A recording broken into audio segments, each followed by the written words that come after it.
Jesus na buong mahal. Buhay natin siya kailanman. Alleluia, Alleluia.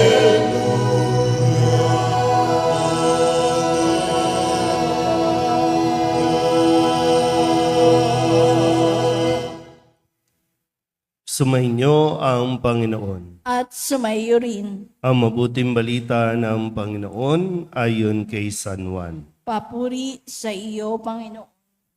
Noong panahong iyon, nagbulong-bulungan ang mga Hudyo dahil sa sinabi ni Jesus, "Ako ang pagkaing bumaba mula sa langit." Sinabi nila, "Hindi ba ito si Jesus na anak ni Jose? Kilala natin ang kanyang ama't ina. Paano niya ngayong masasabi, 'Bumaba ako mula sa langit'?" Kaya't sinabi ni Jesus, "Huwag kayong magbulong-bulungan. Walang makalalapit sa akin, malibang dalhin siya ng amang nagsugo sa akin. At ang lalapit sa akin ay muli kong bubuhayin sa huling araw." Nasusulat sa aklat ng mga propeta, at silang lahat ay tuturuan ng Diyos. Ang bawat nakikinig sa Ama at natututo ay lalapit sa akin. Hindi ito nangangahulugang may nakakita na sa Ama. Yaong nagmula sa Diyos, ang tanging nakakita sa Ama. Sinasabi ko sa inyo, ang nananalig sa akin ay may buhay na walang hanggan. Ako ang pagkaing nagbibigay buhay. Kumain ng mana ang inyong mga ninuno nang sila'y nasa ilang, gayunmay namatay sila. Ngunit ang sinumang kumain ng pagkaing bumaba mula sa langit ay hindi mamamatay. Ako ang pagkaing nagbibigay buhay na bumaba mula sa langit. Mabubuhay magpakailanman ang sinumang kumain nito. At ang pagkaing ibibigay ko sa ikabubuhay ng sanlibutan ay ang aking laman. Ang mabuting balita ng Panginoon. Pinupuri ka namin, Panginoong Jesucristo. Isang magandang umaga po sa inyong lahat. Tayo po ngayon ay nasa 19 na linggo sa karaniwang panahon at tayo'y muling nagkakatipon sa banal na pagdiriwang na ito na tinatawag nating Eucharistia. Sabihin niyo nga po, Eucharistia. Ilan sa mga salita na ginagamit bukod sa salitang Eucharistia ay pasasalamat o thanksgiving. Pasasalamat dahil sa mga biyaya na ipinagkakaloob sa atin ng Diyos.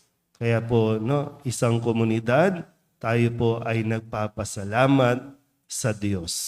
Siyempre, yung mga nagpapasalamat ay yung mga kumikilala na sila po ay nakatanggap ng biyaya mula sa Diyos. 3 linggo na ang nakalilipas nang simulan natin marinig ang pahayag mula sa Ebanghelyo ni San Juan tungkol sa pagkain. Sabihin niyo nga po, pagkain. So, napakahalaga ng pagkain sa buhay ng tao. Pagkain pisikal, kailangan nating nasusuri ano ang ating mga kinakain. Kasi kung anong kinakain, yun ang magiging resulta ng atin pong pangangatawan. Ano bang pinagkakakain po ninyo? Bakit po high blood?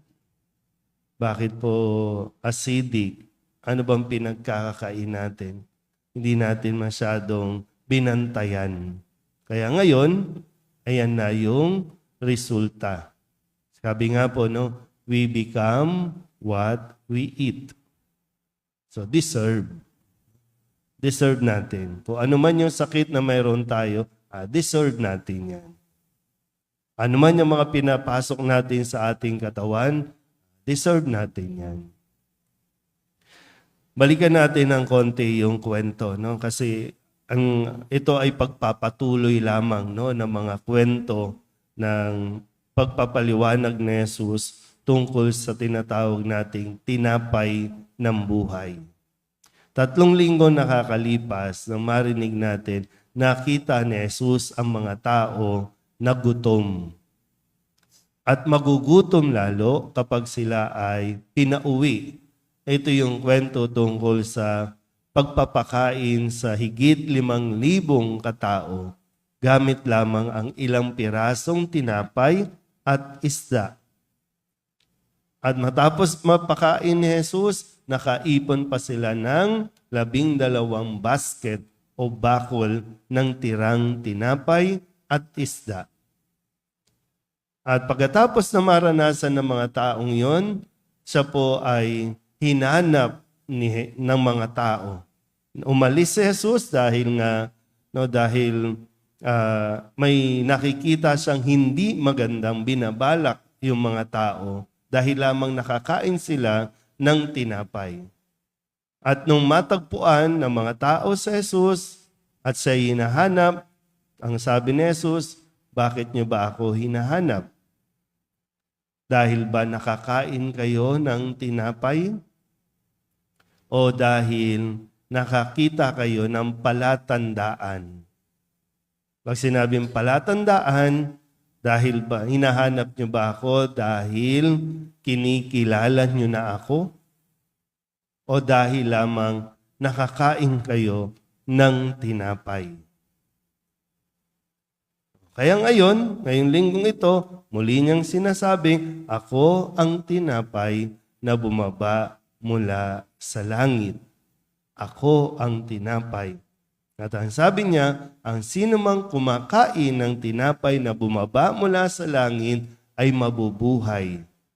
Hindi mamamatay, kundi mabubuhay, magkakabuhay. Sabihin niyo nga muna sa katabi ninyo, kumain ka kasi. Yun lang ang kulang di ba? Kulang lang tayo sa pagkaing bumaba mula sa langit. Ibig sabihin kasi tayo ay composed ng katawan at kaluluwa, body and soul. So papakainin mo yung katawan, yung physical, kailangan mo din pakainin ang spiritual, yung kaluluwa. Kaya lang, kung titingnan natin, kamusta po ba?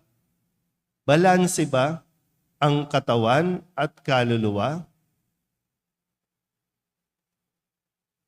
Hindi tayo pwedeng puro physical lang. Hindi rin naman pwedeng puro spiritual lang. Kung maging si Jesus nga, kumakain Maging si Jesus nga, ina-acknowledge niya na kailangan kumain ng tao physical.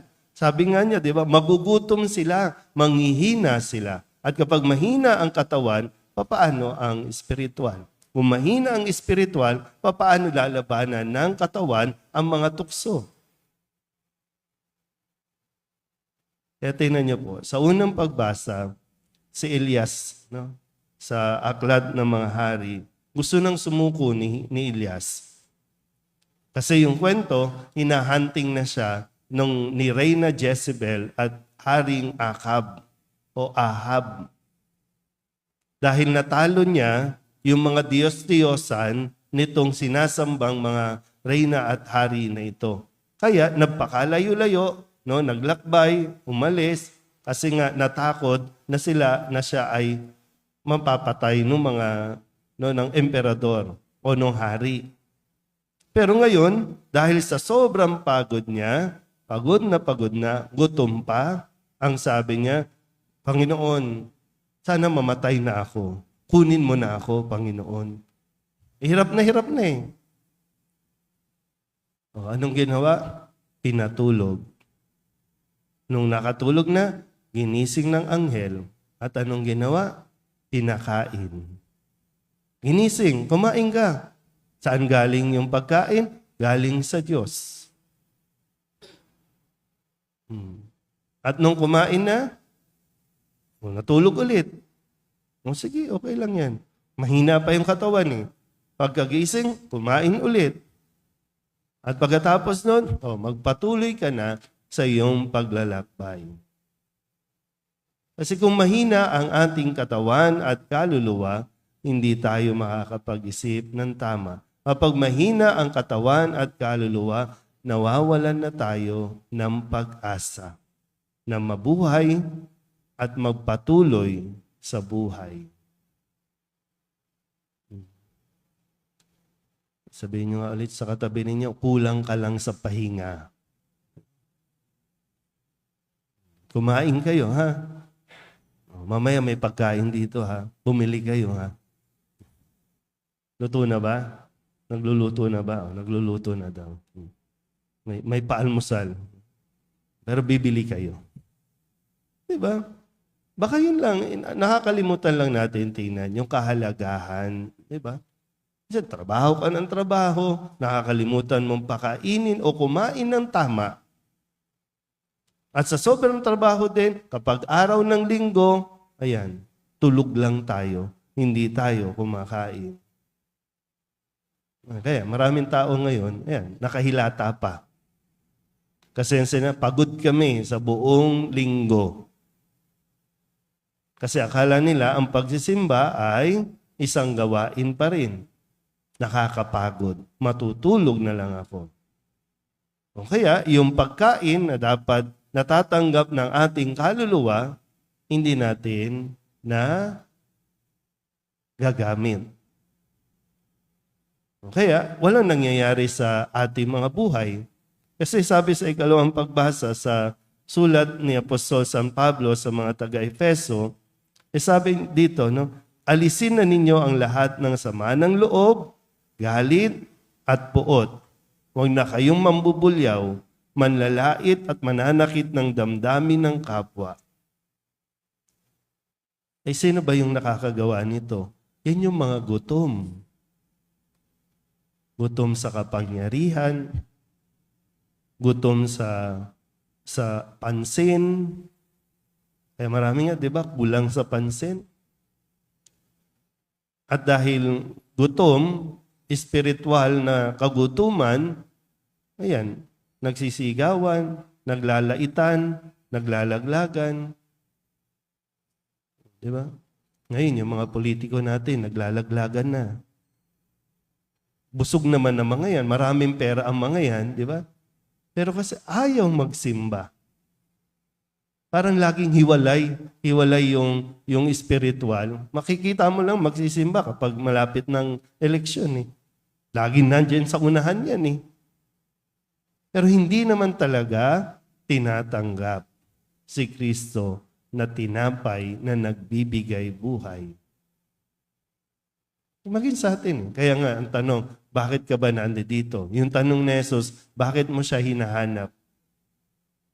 Malinaw ba na dahil kapag wala si Kristo sa iyong buhay, kulang ang buhay? Nakikita ba talaga natin yun? O katulad lang ng mga tao sa Ebanghelyo, tinapay ng buhay yan? Hindi. Anak lang yan ng karpentero. Bakit tinapay ng buhay? Anong maibibigay niyan sa atin? Pero pinaliwanag na ni Jesus, nasa sa inyo po. At magpasalamat tayo. Gaya ng nasabi ko, Kasi ang sabi din ni Jesus, hindi makalalapit sa Kanya kung hindi ipinapahintulot din ng Diyos. So nandito tayo dahil gusto ng Diyos na makita, makilala, at tanggapin natin si Jesus. Siya ang kukumpleto ng hinahanap nating magbibigay ng buhay sa atin. Amen?